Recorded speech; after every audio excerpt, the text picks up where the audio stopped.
Alhamdulillah wassalatu wassalam ala Rasulillah Sayyidina Muhammad ibn Abdullah wa ala alihi wa sahbihi ajma'in, amma ba'du. Subhanaka la ilma lana illa ma 'allamtana innaka antal alimul hakim. Rabbi shrah li sadri wa yassir li amri wahlul 'uqdatam min lisani yafqahu qawli wahdi qalbi bijahil Mustafa sallallahu alaihi wasallam. Hadirin jamaah sekalian rahimakumullah, alhamdulillah kita dipertemukan kembali oleh Allah Subhanahu wa taala di majelis Rauhah yang kita harapkan dari majelis ini ilmu yang bermanfaat, mendapatkan keberkahan dari majelis, dan juga insya Allah kita semuanya terhindar dari segala keburukan. Amin ya rabbal alamin. Salawat serta salam selalu kita sampaikan untuk Nabi kita Nabi Muhammad sallallahu alaihi wasallam, kepada para sahabat, kepada para keluarga, dan insya Allah rahmat serta karunia-Nya sampai kepada kita semuanya. Amin ya rabbal alamin. Jamaah sekalian rahimakumullah, kita sudah bahas bab pertama, yaitu tentang keutamaan ilmu dilihat dari aspek Quran, hadis, kalam salafus saleh. Begitu juga ada seruan-seruan untuk kita selalu menambah ilmu. Ayat yang sudah kita sampaikan baik dari Al-Quran ataupun hadis, begitu juga dari penjelasan para ulama kita tentang pentingnya kita menuntut ilmu. Dan dari cara menuntut ilmu disebutkan yang sudah kita pelajari, rahasia belajarnya Abdullah bin Abbas, sahabat Nabi yang disebut dengan Habrul Ummah, ulama dari kalangan sahabat, wa turjumanul Quran, dan ahli tafsir dari kalangan sahabat, namanya Abdullah bin Abbas. Ketika ditanya, ya Abdullah, kaifa wasalta ila hadhil manzilah, bagaimana engkau bisa sampai ke tingkatan ilmu seperti ini? Jadi luar biasa Abdullah bin Abbas ini. Kalau ada permasalahan dalam Al-Quran misalnya kurang, para sahabat itu memahami isi dari Al-Quran, maka yang menjadi rujukan itu Abdullah bin Abbas. Maka beliau berkata, wajadtu hadhil manzila bilisanin sa'ulin wa qalbin aqul. Ada dua kunci yang aku selalu pegang supaya aku bisa mendapatkan ilmu sebanyak mungkin. Yang pertama ialah lisan yang selalu bertanya, lisanun sa'ul. Kemudian bukan hanya bertanya, tapi ada juga wa qalbin. Qalb itu kalau dalam bahasa Arab bisa diartikan akal, bisa diartikan juga hati. Wa qalbin aqul, dan hati yang berusaha untuk memahami. Jadi bukan cuma bertanya cari sensasi ataupun buat rame majelis saja, bukan. Tapi benar-benar ingin menambah ilmu. Dan begitulah beliau dalam kisah-kisahnya kita dengar bagaimana beliau itu, karena beliau ini kan termasuk sahabat yang kecil. Jadi sahabat Nabi itu ada yang seumuran Nabi, ada yang lebih tua, ada yang masih kecil. Beliau ini termasuk orang yang digolongkan sahabat yang kecil, sehingga banyak dari ilmu-ilmu Nabi itu luput dari beliau. Maka apa yang beliau lakukan? Beliau selalu memanfaatkan sepeninggal Nabi Muhammad SAW itu untuk bermulazamah. Mulazamah artinya selalu bersama para sahabat yang besar. Jadi yang orang-orang tua itu dari kalangan sahabat itu selalu didatangi oleh Abdullah bin Abbas. Sampai satu ketika beliau pernah menunggu salah seorang sahabat itu di depan rumahnya dan tidak mau mengetuk pintu rumah. Sampai di riwayat disebutkan beliau tertidur dan debu-debu itu naik ke tubuhnya. Menunggu sampai sahabat ini keluar. Ketika sahabat ini buka pintu, kaget ternyata ini Abdullah bin Abbas. Wahai ponaannya Rasulullah SAW, wahai sepupu Rasulullah SAW, kalau kamu ingin sesuatu jangan datang ke rumahku, saya akan datang ke rumahmu. Tapi apa jawaban Sayyiduna Abdullah bin Abbas? Al-ilmu yu'ta wa la ya'ti. Ilmu itu didatangi, bukan disuruh datang. Jadi kalau ingin keberkahan ilmu dikatakan didatangi. Kalau ada orang alim didatangi. Jangan kita suruh datang itu orang. Kalau ingin berkah, kalau ingin keberkahan ilmu. Tapi kalau sekarang beda ya, konteksnya beda. Tapi kalau kita ingin bicara benar-benar berkah, datangi ulama. Datangi ulama. Jadi kalau kita tahu oh di sini ada ulama, kita datangi. Di situ ada keberkahan. Keberkahan yang luar biasa. Walaupun kita tidak menafikan keberkahan, walaupun ulama itu datang, karena itu untuk beliau sebagai dakwah. Jadi itu sebagai upaya dakwah. Tapi kita sebagai penuntut ilmu, kalau kita ingin benar-benar berkah, kita datangi itu. Kemudian kita tanya apa yang kita perlu kita tanyakan dari permasalahan-permasalahan agama. Nah, itulah rahasia dari Sayyiduna Abdullah bin Abbas. Dan ini berdasarkan ayat suci Al-Quran. Allah subhanahu wa ta'ala berfirman, Fas'alu ahla dzikri in kuntum la ta'lamun. Tanyalah orang-orang yang tahu apabila kamu tidak tahu. Hadirin jamaah sekalian rahimakumullah, kita lanjut dulu sebelum masuk ke bab yang baru. Ini kita belum baca ini. Wa qala Allah ta'ala li nabiyhi sallallahu alaihi wasallam wa qur rabbi zidni ilma. Amarahu bi talabi ziyadati minal ilmi id huwa ashraful khisal wa arfa'ul khilal wa la yuhibbuhu illa dhukranur rijal wa la yakrahuhu illa sufaha'u wal anzal wa huwal kamal alladhi yanbaghi talabul mazid minhu wal kanzul ladzi la yustaghna anhu. Ada di dalam firman Allah Subhanahu wa taala yang mana ini adalah perintah Allah kepada Nabi Muhammad sallallahu alaihi wasallam agar beliau itu selalu berdoa. Apa isi doanya? Rabbi zidni ilma. Ya Allah, tambahkanlah bagiku ilmu. Perintah untuk Nabi. Padahal Nabi ini sumbernya ilmu. Artinya untuk kita manusia, Nabi ini adalah sumbernya ilmu yang datang dari Allah Subhanahu wa ta'ala. Tapi Allah itu mengatakan kepada Nabi Muhammad, memerintahkan Nabi Muhammad untuk selalu meminta kepada Allah tambah ilmu. Ya Allah, tambahkanlah aku ilmu. Dan ini sebenarnya isyarat untuk kita semuanya juga, bukan cuma untuk Nabi. Karena perintah untuk Nabi di dalam kaidah tafsir, perintah untuk Nabi itu adalah perintah untuk kita, selama tidak ada pengkhususan.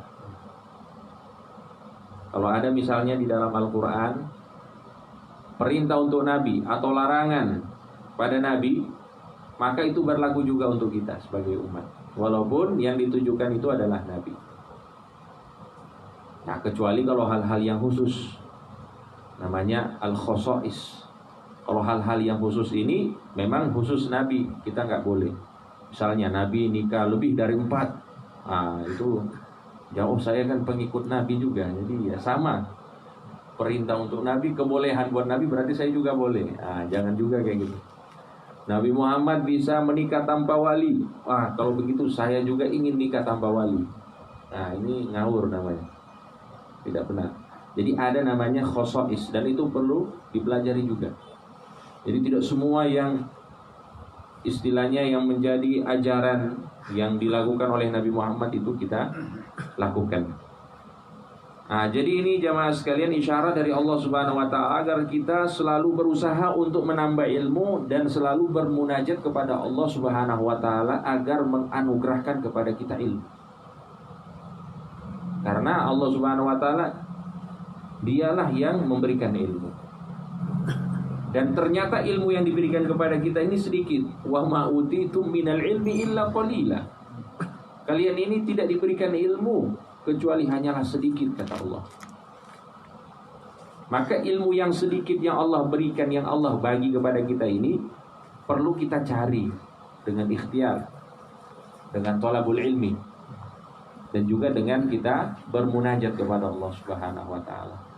Supaya ilmu yang kita dapatkan ini seperti yang dikatakan oleh Nabi, ilmu yang bermanfaat. Ilmu yang bermanfaat itu ialah ilmu yang akan mendorong kita untuk beramal. Ilmu yang akan menyelamatkan kita, itu namanya ilmu yang bermanfaat. Untuk itu dari doa Nabi Muhammad sallallahu alaihi wasallam, Allahumma anfa'ni bima 'allamtani. Ya Allah, berilah manfaat bagiku dari apa-apa yang Engkau ajarkan kepadaku. Wa 'allimni ma yanfa'uni, dan ajarkanlah kepadaku apa yang bermanfaat bagiku. Wazidni ilma, dan tambahkanlah bagiku ilmu. Ini doa Nabi, luar biasa. Nabi Muhammad setiap hari baca ini doa zaman sekarang. Allahumma anfa'ni bima 'allamtani wa 'allimni ma yanfa'uni wazidni ilma. Ini doa Nabi Muhammad sallallahu alaihi wasallam. Jadi minta ilmu yang bermanfaat. Karena ilmu yang bermanfaat itu insya Allah bisa kita amalkan. Tapi kalau ilmu sudah tidak bermanfaat, sudah bisa dipastikan itu menjadi musibah. Bisa menjadi musibah untuk kita. Karena ilmu itu hanya dua.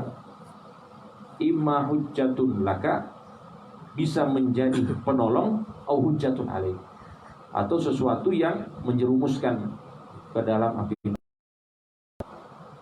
Nah, maka inilah ilmu yang bermanfaat yang selalu diminta oleh Nabi Muhammad SAW, yang dicontohkan Nabi untuk kita semuanya. Jadi kita hadirkan jamaah sekalian, kita mau menuntut ilmu ini supaya ilmu kita bermanfaat. Ilmu yang bermanfaat itu yang bisa kita amalkan, yang mendekatkan diri kita kepada Allah. Tapi kalau misalnya orang menuntut ilmu, dia makin jauh dari Allah, dia makin sombong dengan ilmunya, berarti ini ilmunya kurang manfaat. Jadi kan ada hadis disebutkan, barang siapa yang menuntut ilmu, siapa yang mau menuntut ilmu, liujadi bihil ulama, dengan tujuan supaya bisa berdebat dengan orang-orang, dengan para ulama, supaya dikatakan jago dalam ilmu. Au liumari bihi sufaha, atau membodoh-bodohi orang bodoh. Jadi orang-orang yang awam ini itu dibodoh-bodohi. Tujuan belajarnya itu. Au liyasrifa wujuhan nasi ilaihi, atau dengan tujuan supaya orang-orang itu terpukau dengan dirinya.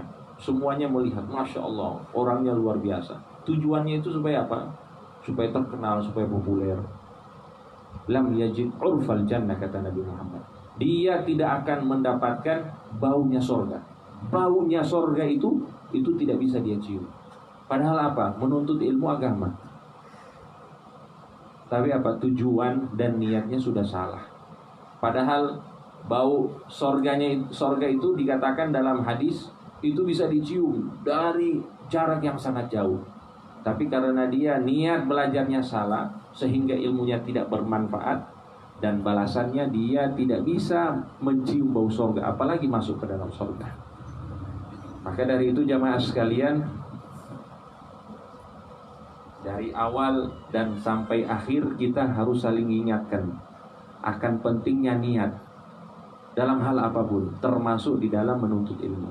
Dalam majelis-majelis seperti ini juga kita saling ingatkan satu sama lain, supaya kita mendapatkan apa yang kita inginkan dari ilmu-ilmu yang bermanfaat, dari keberkahan, dan semua yang kita inginkan itu bisa dikabulkan oleh Allah Subhanahu wa ta'ala.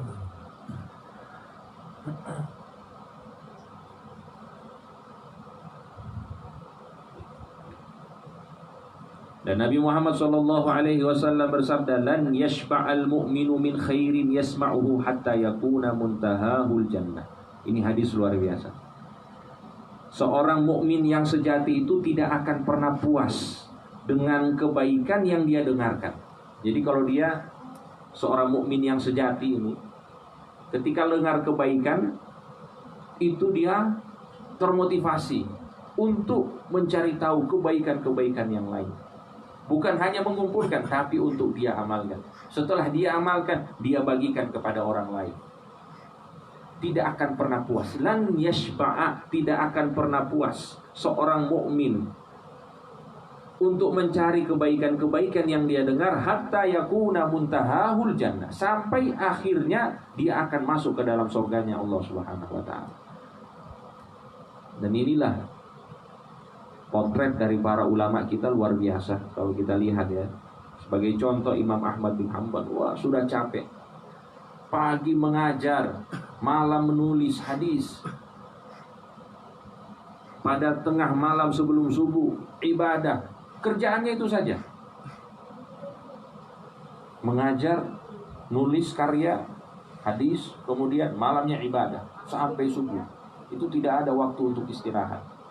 Maka para murid bertanya kepada Imam Ahmad, ya Aba Abdillah, wahai Imam Ahmad bin Hanbal, mata roha, kapan istirahat? Ini kehidupan kok. Ya kita inilah, kalau istilahnya ini ya ada nyantai-nyantai dikit lah. Masa dari pagi sampai pagi ibadah, ngajar, belajar. Ini kapan ibadah, kapan istirahat?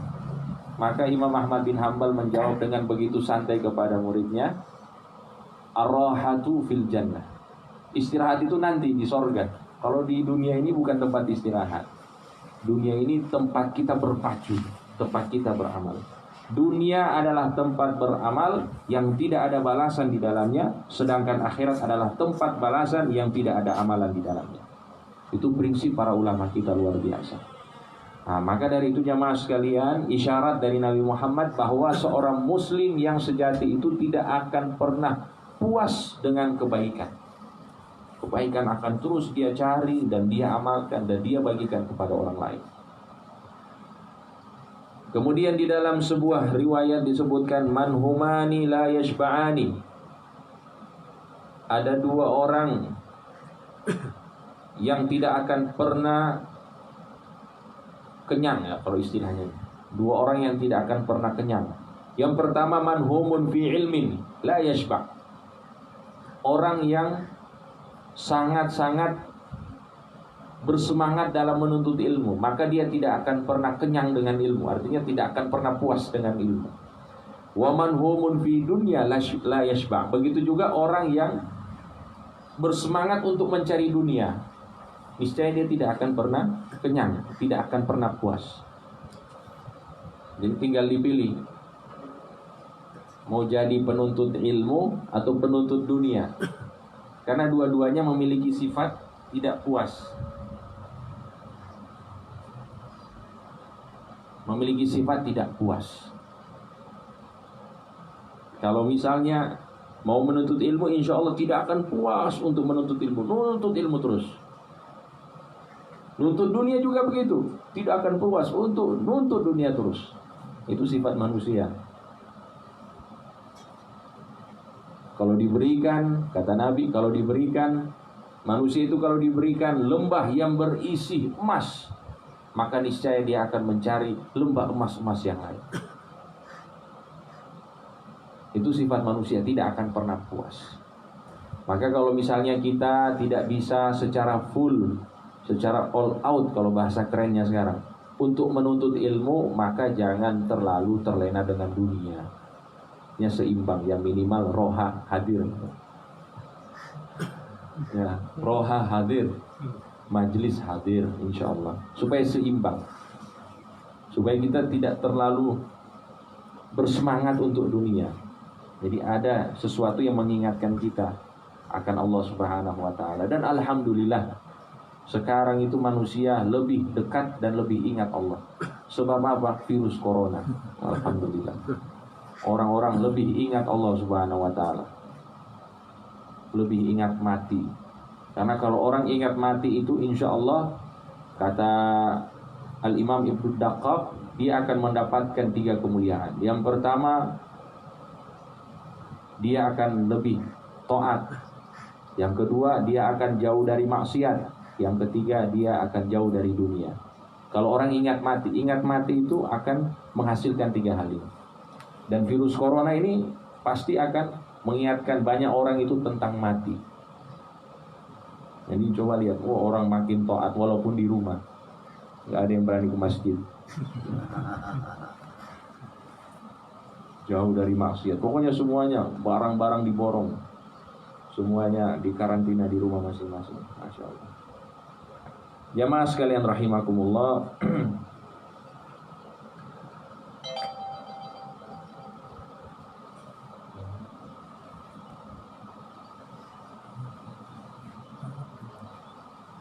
Dan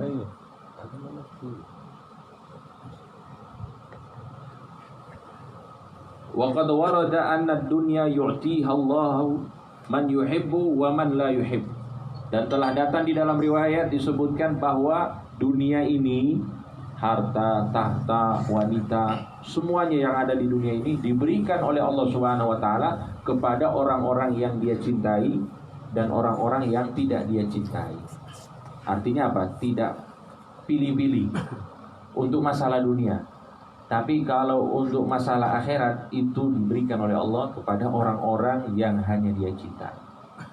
Maka jangan senang ketika orang diberikan dunia itu, jangan senang bahwa dia itu dicintai oleh Allah. Karena untuk masalah dunia ini tidak ada beda-beda. Jadi semuanya sama.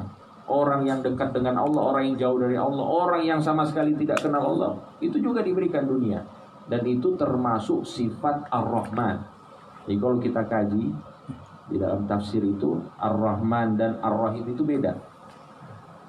Kalau Ar-Rahman itu dikatakan Al-Mun'im bijalailil ni'am, yaitu yang memberikan nikmat yang secara umum. Artinya nikmat-nikmat umum.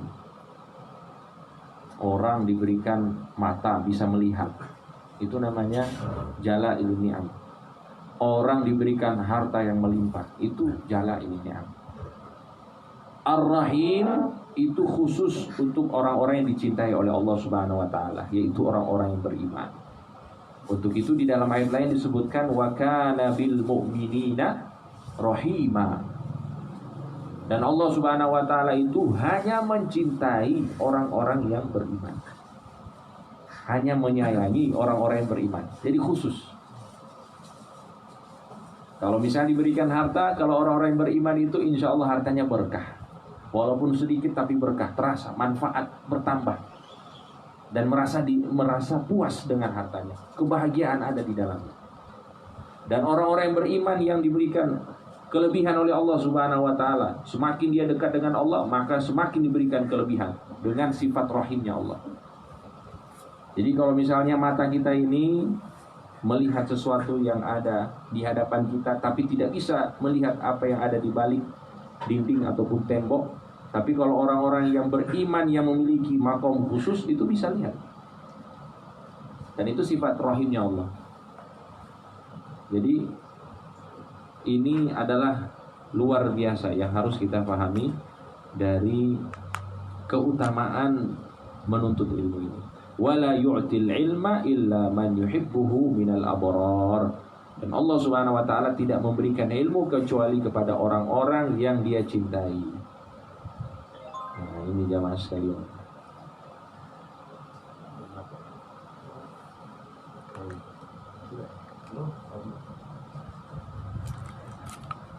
Ya, jamaah sekalian rahimakumullah. Nah, sekarang kita akan masuk ke pembahasan baru ini. Ini tentang, tadi kan tentang belajar, sekarang tentang mengajar atau share ilmu kepada orang lain. Ini bagaimana? Apa keutamaannya? Nah, di sini akan dijelaskan insyaallah taala. Baik, al-faslul awal fi fadli ta'limil ilmi wa badlihi.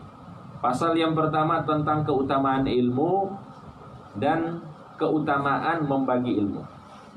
Keutamaan mengajar ilmu dan membagi ilmu.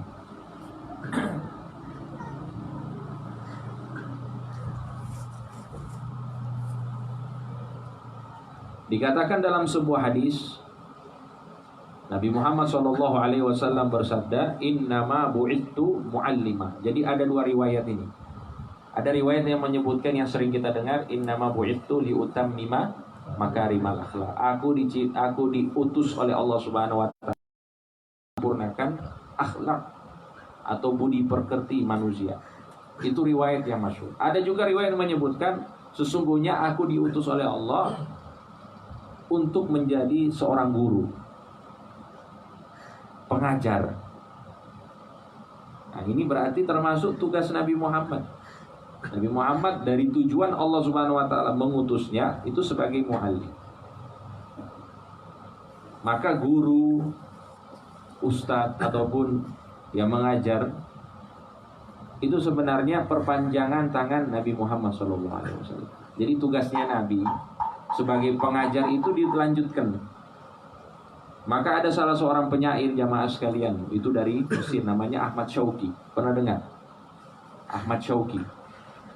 Ahmad Syauqi ini beliau itu memiliki keistimewaan bisa membuat bait-bait syair tanpa dipikir panjang. Duduk-duduk begini langsung bisa buat bait-bait syair. Dan beliau punya burda. Burda itu artinya apa? Pujian untuk Nabi. Burda di dunia itu ada 3. Yang pertama burda karyanya, bukan karya ini, tapi yang disampaikan oleh sahabat Nabi. Namanya Ka'ab bin Zuhair bin Abi Sulma. Ka'ab bin Zuhair bin Abi Sulma. Ini burda yang pertama. Ini langsung dibaca di hadapan Nabi. Ka'ab bin Zuhair bin Abi Sulma. Yang isi burda itu apa? Pujian kepada Nabi Muhammad, permohonan maaf kepada Nabi Muhammad. Karena riwayat menyebutkan bahwa Ka'ab bin Zuhair ini sebelum menjadi muslim dia sering mencaci maki Nabi. Sampai Nabi Muhammad katakan pada para sahabat, kalau kalian bertemu dengan Ka'ab, potong lehernya. Artinya apa? Uhdir damuhu. Kalau istilah bahasa Arabnya itu uhdir damuhu. Artinya darahnya sudah halal. Karena apa? Dia mencaci maki Nabi Muhammad. Dia mencaci maki Al-Quran. Dia mencaci maki Allah Subhanahu wa ta'ala. Maka Ka'ab bin Zuhair ini kehabisan pikiran. Kira-kira bagaimana ini? Dia sudah merasa tertekan sekali. Karena ketika itu kaum muslimin sudah kuat. Maka dia meminta bantuan kepada para sahabat. Bahkan kepada saudaranya Bujair. Wahai Bujair, tolong aku. Aku ingin bermohon maaf di hadapan Nabi. Saya mohon bisa menjadi pelindung untuk aku bisa bertemu dengan Nabi. Saudaranya bilang, kalau kamu bertemu denganku, akan kutebas lehermu. Ini luar biasa. Karena apa? Karena luar biasa. Dia benci sekali Nabi Muhammad dulu. Minta sahabat ini, minta sahabat, nggak ada yang didapat. Ternyata terakhir ketemu dengan Sayyidina Abu Bakar. Sayyidina Abu Bakar ini punya hati lembut. Maka ketika dapat ini, dapat tawaran untuk bisa melindunginya, berjumpa dengan Nabi Muhammad SAW, langsung diiyakan. Oh iya, kalau begitu malam ini kamu nginap di rumah. Nanti subuh kita sama-sama ke masjid, dan pada saat itu kamu mohon maaf kepada Nabi. Oke, berani sekali. Waktu subuh datang, wa kana Ka'bun mulassaman, dan Ka'ab pada saat itu menutup wajahnya, yang kelihatan cuma mata. Jadi nggak ada yang tahu. Dia ikut sholat. Orang sahabat sholat, dia juga ikut sholat. Dia sholat bersama para sahabat. Sholat subuh, habis sholat dia langsung salam dan langsung tiba-tiba berdiri dan melangkah ke saf paling depan dan membuka tutupan wajahnya. Ketika dilihat, wah ternyata Ka'ab. Wah ini orang-orang yang kita cari ini, wanted ini. Langsung semua sahabat itu apa? Keluarkan pedangnya. Itu sudah istilahnya ini, nyawanya itu sudah nggak bisa tertolong lagi karena sudah di masjid. Ya kira-kira ini habis. Tapi apa yang disampaikan oleh Ka'ab bin Zuhair kepada Nabi Muhammad SAW, pertama permohonan maaf dan pujian kepada Nabi. Dan dari salah satu bait yang disebutkan, umbitu anna Rasulullahi au'adani wal afwa inda Rasulillahi ma'mul. Aku diberitahukan bahwa Rasulullah Shallallahu Alaihi Wasallam mengancam diriku, tapi aku tahu maaf dari Rasulullah Shallallahu Alaihi Wasallam itu bisa aku dapatkan. Jadi itu yang dia sampaikan kepada Rasulullah. Innar rasula la sayfun yustada'u bihi muhannadun min suyufillahi maslul. Rasulullah itu adalah pedang yang menghunus, pedangnya Allah yang menghunus, yang sangat tajam dan bisa mengalahkan lawan-lawannya. Ya, intinya di sini ada permohonan maaf dan ada pujian untuk Rasulullah. Maka pada saat itu Rasulullah setelah mendengar hal itu, Rasulullah langsung berdiri. Para sahabat ya pastinya nggak ada yang berani untuk menghantam ini Ka'ab. Rasulullah langsung berdiri, kemudian membuka burdanya. Nah, ini burda ini pakaian luar. Kalau kita sekarang jubah ya. Ini burdanya Nabi dilepas, kemudian dipakaikan kepada Ka'ab bin Zuhair. Sehingga pujian kepada Nabi dalam bentuk bait-bait syair dikenal dengan burda. Itu kisahnya. Kenapa kita namakan burda? Itu isinya pujian-pujian kepada Nabi. Tapi burda yang kita baca ini bukan burdanya Ka'ab bin Zuhair. Burda yang kita baca ini adalah burdanya Al-Imam Al-Busiri. Al-Imam Al-Busiri itu datang setelah jauh ya, setelah zaman para sahabat. Intinya isinya pujian kepada Nabi. Muhammadun sayyidul kaunaini wal thaqalaini wal fariqaini min urbin wa min ajami. Faqan nabiyyina fi khalqin wa fi khuluq. Isinya pujian kepada Nabi. Maka dinamakan apa? Burda. Burda yang ketiga punyanya Ahmad Syauqi. Ahmad Syauqi ini baru meninggal tahun ya 1900-an lah meninggalnya, tapi 1900-an awal. Beliau ini terkenal dengan Amirus Syu'ara, pemimpinnya para penyair. Itu yang saya katakan tadi. Duduk-duduk gini langsung bisa membuat bait-bait syair seperti para sahabat dulu. Luar biasa. Nah, beliau punya burda. Burda yaitu isi dari pujian-pujian kepada Nabi Muhammad SAW. Beliau menjelaskan dalam sebuah bait, dan bait syair ini luar biasa, ada di setiap sekolah madrasah yang ada di Sudan. Dulu saya belajar di Sudan. Tertulis kadal mu'allim kum lil muallimi wa fihi tabjila kadal muallimu ayyakuna rasulah. Ya, kita panjang tadi bicara tentang burda. Sebenarnya sangkut pautnya nggak ada. Cuma istilahnya ini supaya kita bisa runut. Siapa ini Ahmad Syauqi ini? Ahmad Syauqi ini luar biasa. Beliau itu kalau misalnya mau baca syair kayak konser, yang hadir puluhan ribu bahkan ratusan ribu. Dan beliau meninggal itu pada saat orang-orang sudah menunggu ini. Oh, mau dibacakan syair oleh Ahmad Syauqi, meninggal. Mereka pada nunggu, padahal beliau sudah meninggal. Jadi Ahmad Syauqi itu punya bait syair yang sampai sekarang itu dipatenkan di setiap madrasah yang ada di Arab. Kalau di Mesir pasti, kalau saya di Sudan saya lihat itu pasti tertulis. Kum lil muallim, berdirilah kalian untuk seorang guru. Wa fihi tabjila, dan hormatilah dia sehormat-hormatnya. Kadal muallimu ayyakuna rasulah. Hampir saja guru itu menjadi seorang rasul bagi kalian. Artinya apa? Karena apa? Mereka mengambil perannya Rasulullah Sallallahu Alaihi Wasallam. Innama bu'ithu mu'allima. Sebenarnya aku diutus oleh Allah Subhanahu Wa Taala sebagai guru pengajar. Jadi ini jamaah sekalian, hadis yang pertama yang menyebutkan tentang keutamaan mengajar ilmu dan membagikan ilmu. Dan Nabi Isa alaihi salam berkata, man ta'allama wa amila wa 'allama yud'a 'aziman fi malakutis sama. Barang siapa yang belajar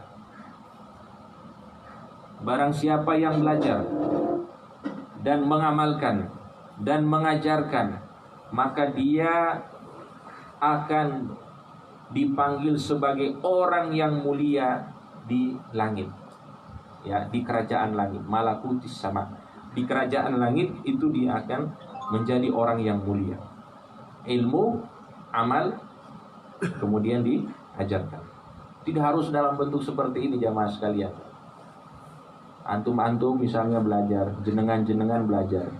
Yang jenengan tahu, jenengan amalkan. Yang jenengan amalkan, diajarkan sama orang lain. Minimal keluarga, ya, dalam ruang lingkup keluarga diajarkan. Itu insya Allah keutamaannya yud'a aziman fi malakutis sama, akan menjadi agung nanti di kerajaan langit, dikenal oleh penduduk langit. Nah, itu keutamaan juga ya dari mengajar ilmu. Fayambaqi lil alim an ya'mala bi ilmihi awwala, maka seorang alim itu seyogianya dia mengamalkan ilmunya terlebih dahulu. Karena kalau orang alim tidak ada usaha untuk mengamalkan ilmu, bahaya. Tapi bisa dijamin ya, apalagi untuk zaman sekarang ini, seorang alim itu tidak mungkin bisa mengamalkan seluruh ilmunya. Tidak mungkin. Tapi minimal dia punya usaha untuk mengamalkan ilmu. Karena ilmu ini sudah terlalu banyak. Dan kita ini kan ya, kalau belajar apalagi di pesantren, di perkuliahan, kayaknya semua ilmu itu mau dimasukkan di kepala. Ya mau nggak mau kita sudah banyak yang kita tahu. Dan untuk mengamalkan yang banyak ini sulit. Apalagi yang amalan-amalan fadilah, amalan-amalan sunnah itu agak sulit. Tapi yang penting kita ada usaha untuk belajar. Untuk apa? Mengamalkan. Kita tahu misalnya fadilah, sholat duha, ya kita amalkan sedikit-sedikit. Jangan semua ilmu yang kita tahu kita tidak amalkan, ini bahaya. Nah, jadi ada sebuah syair dikatakan, fa'mal walau bil usyri kaz zakati. Amalkanlah ilmumu itu walaupun hanya 10%. Jadi kalau kita presentasikan ilmu yang kita ketahui ini 100%, maka 10% itu minimal kita amalkan. Maka takhruj binuril ilmi min dhulumati, maka engkau akan keluar dari kegelapan kebodohan menuju cahaya ilmu. Maka akan ditambah ilmumu, akan ditambah amalmu, akan dimudahkan oleh Allah Subhanahu wa taala. Yang penting ada usaha, walaupun 10% yang kita amalkan. Nah, jadi itu ya mas. Tsumma yu'allimu ghairahu, kemudian ajarkanlah, kemudian dia mengajar kepada orang lain, likai yantafi'a dzalikal ghairu bihi. Nah, dia mengajarkan kepada orang lain supaya orang lain pun mengambil manfaat darinya. Fayabqalahul ajru, maka pahala itu akan tetap dimiliki oleh dirinya. Jadi kalau yang kita tahu kan, pahala yang akan terus mengalir walaupun kita sudah ada di dalam kubur, itu ada 3. Iya kan? Shadaqatun jariyah, sedekah jariyah, bangun masjid, bangun pesantren, bangun sumur, itu juga sedekah jariyah. Mohon maaf, bangun MCK, WC, itu juga sedekah jariyah. Selama dimanfaatkan oleh orang, itu sedekah jariyah. Au ilmun yuntafa'u bihi, ilmu yang bermanfaat, ilmu yang diajarkan kepada orang lain mengambil manfaat sehingga dia amalkan. Setelah diamalkan, diajarkan kepada orang lain, maka itu pahala terus mengalir. Begitu juga yang tadi sedekah jariyah, bangun masjid, masjidnya dibangun ataupun dibuat program-program yang bagus, kemudian masyarakatnya mengamalkan itu, maka yang pencetus baik masjidnya atau program-programnya itu akan mengalir terus pahalanya selama mereka mengerjakan hal itu. Au waladun salihun yad'ulah, atau seorang anak yang soleh yang mendoakan kedua orang tuanya. Ini juga termasuk istilahnya apa ya? Pahala yang selalu mengalir. Tapi perlu kita garis bawahi di sini jamaah sekalian, bukan berarti yang lain-lain tidak boleh kita sampaikan kepada mayit atau orang yang sudah meninggal. Karena di sini perlu kita jelaskan penjelasan para ulama. Yang dimaksud dari hadis ini, semua amal putus kecuali 3: sedekah jariyah, ilmu yang bermanfaat, doa anak soleh. Seakan-akan tidak ada yang lain kan? Tapi pada pemahaman hadis bukan seperti itu. Ternyata ada jalur-jalur yang lain yang bisa kita alirkan pahala kepada orang yang sudah meninggal. Jadi apa maksud dari hadis ini? Ialah amalan-amalan ini ada sebab dirinya. Nah, gitu. Kan sedekah itu kenapa jadi sedekah jadi ya? Karena dia yang bersedekah, dia yang bangun masjid, dia yang bangun sumur.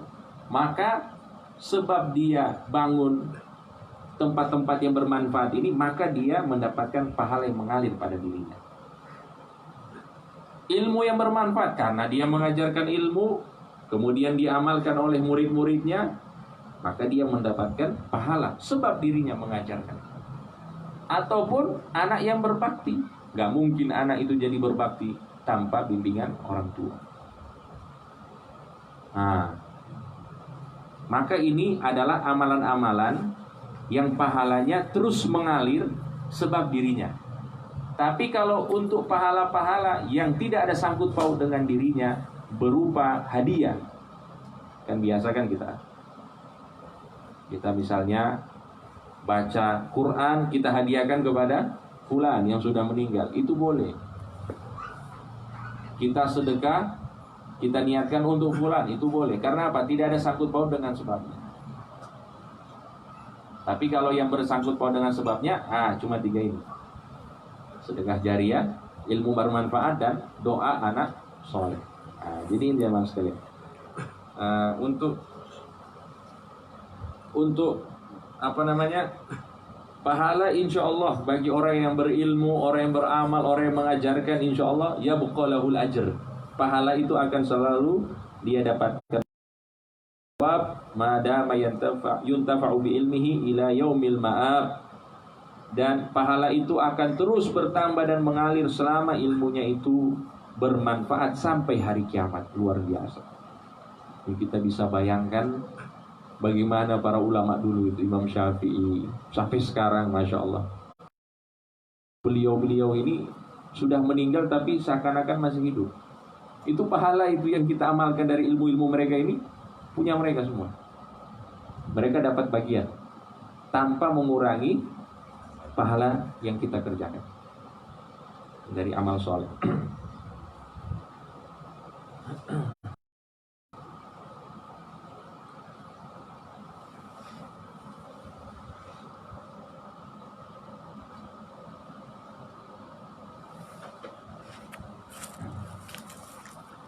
Ada riwayat lain, nah ini juga yang masih ada hubungan. Ayo fadhol ini. Ini terlalu tegang, ini panas soalnya. Corona. Udara tiba-tiba ya. Biasanya hujan. Tiba-tiba panas ini ya. Agak terbawa kita. Jadi tadi ada tiga amalan yang tidak akan putus. Ada di dalam riwayat lain. Ini dikeluarkan hadis ini oleh Al-Imam Al-Baihaqi. Sab'un yajri lil 'abdi ajruhunna ba'da mautihi wa huwa fi qabrihi. Ada 7 amalan yang akan selalu mengalir kepada seorang hamba pahalanya walaupun dia sudah berada di dalam kubur, sudah meninggal. Man 'allama ilman, yaitu yang mengajarkan ilmu. Ya, seorang guru, seorang pengajar, ataupun seorang bapak, ataupun seorang teman yang mengajar kepada orang lain. Au ajra nahran, atau yang mengalirkan sungai.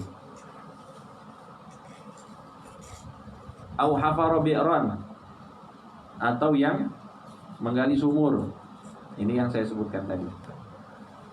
Au garos nakhlan, atau yang menanam pohon yang berbuah. Kalau nakhlan ini pohon korma, nakhl. Kan ini kan konteksnya di Arab. Kalau kita ya pohon apa aja lah, yang nangka, yang mangga. Itu ajar pahala itu mengalir terus. Baik dengan diambil buahnya ataupun pohon itu jadi tempat teduh. Ataupun pohon itu menjadi sebab tidak banjir misalnya, ya kan, diserat, itu pahalanya mengalir luar biasa. Jadi petani-petani ini luar biasa. Kebun-perkebun juga ini, ya ahli kebun itu juga termasuk amalan luar biasa. Au bana masjidan, ataupun membangun masjid. Au warrasa mushafan, ataupun yang membagi mushaf Quran. Kalau kita biasanya orang meninggal kita bagi apa? Yasin. Itu penafsiran, artinya ijtihad para ulama supaya didoakan ya, jadi termasuk kumpulan doa. Nah, itu dibuat yasin. Dan ada surat-surat yang lain, artinya surat-surat pilihan. Tapi kalau ingin mewariskan ataupun bersodakoh dengan Quran penuh juga luar biasa. Dan itu yang aslinya itu, artinya kalau kita bisa bagi-bagi mushaf, tapi jangan bagi-bagi di tempat-tempat. Kalau masjid itu gimana? Laku nggak mushaf? Quran laku ya, artinya dibaca ya. Biasanya di masjid itu cuma jadi hiasan. Kalau saya berpikir lebih baik itu kayak di pondok tahfiz, iya kan? Itu pasti mereka baca. Tapi kalau misalnya masjidnya aktif luar biasa, atau misalnya di panti asuhan, nah itu juga termasuk tempat-tempat yang insya Allah bagus untuk kita sedekahkan mushaf atau Quran. Autaroka waladan yastaghfiru lahu, ataupun meninggalkan anak yang selalu istighfar. Ya, kalau kita lihat-lihat lagi 7 hal ini kembali seperti yang 3 tadi. Iya kan? Orang yang mengajarkan ilmu ada, orang yang mengalirkan sungai, orang yang menggali sumur, orang yang menanam pohon, orang yang membangun masjid, orang yang mewariskan ataupun bersodakoh dengan Quran. Itu sodakoh jariyah, iya kan? Artinya yang sesuatu yang bermanfaat, walaupun tidak melulu masalah agama. Itu kan seperti menggali sumur, apa urusannya dengan agama? Tapi selama itu bermanfaat, itu juga termasuk pahala yang insya Allah mengalir sampai kita berada di kubur. Saya ada ceritanya, saya pernah bahas ini hadis saat takziah. Itu mungkin ada berapa ibu-ibu termotivasi langsung bagi Quran. Mereka beli Quran banyak-banyak, kemudian langsung dibagi ke tempat-tempat yang membutuhkan Quran. Dan ternyata di tempat-tempat pelosok itu jangankan Quran, Iqra itu susah dicari. Kalau kita mungkin sudah kebanyakan di kota ini, tapi kalau kita ke pinggiran-pinggiran itu sedikit ya Quran yang ada di masjid, sehingga mereka harus gantian, mereka bagi luar biasa. Nah, ini juga termasuk amalan. Kalau kita ingin amalkan, insya Allah ini pahalanya akan mengalir walaupun kita sudah di dalam kubur.